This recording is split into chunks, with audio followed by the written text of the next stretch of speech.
in ayax lagu caayo horta ceeb ma ay samayn iyo caado xun sidaad u jeedaan ninkan waa Ugandes kanna waa ayaxi oo la shiilay oo habaysan marka waxaana lagu casumaa qofka ku qaaliyo markuu u yimaado oo uu soo booqdo waa cuntada ugu sareysa ee la siiyo oo dalka Uganda la isku casumo. What is this for brother to use for Ugandese? This one? Yes. That's okay.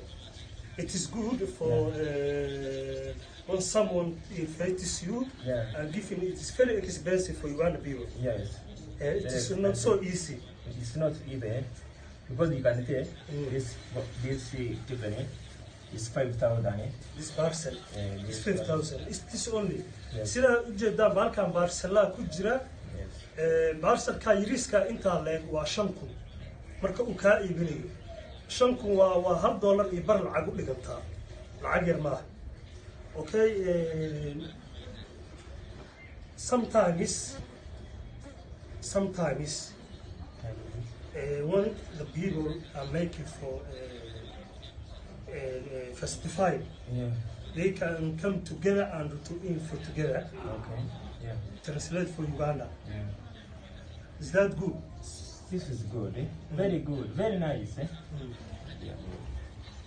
Arkaysan sidoo ninkan leeyahay wuxuu leeyahay waa shay aad u baahiya oo try to eat.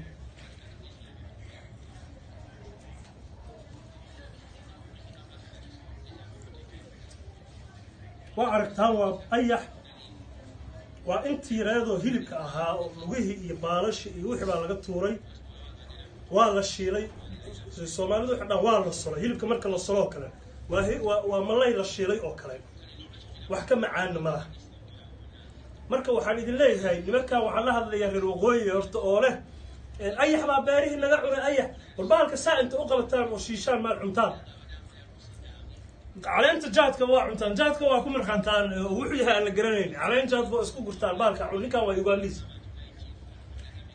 How can you eat this? How much you can eat? If someone gives you for gifting. Maybe for 5,000. waxa ay hadda haduu qofku ku siiyo hadiyad ahaan maxaa cun lahayd intaan baa cun lahayd uu leeyahay meesha ku jirto taageenka 5,000 it's enough for someone. If you giving someone for 5,000 what he say?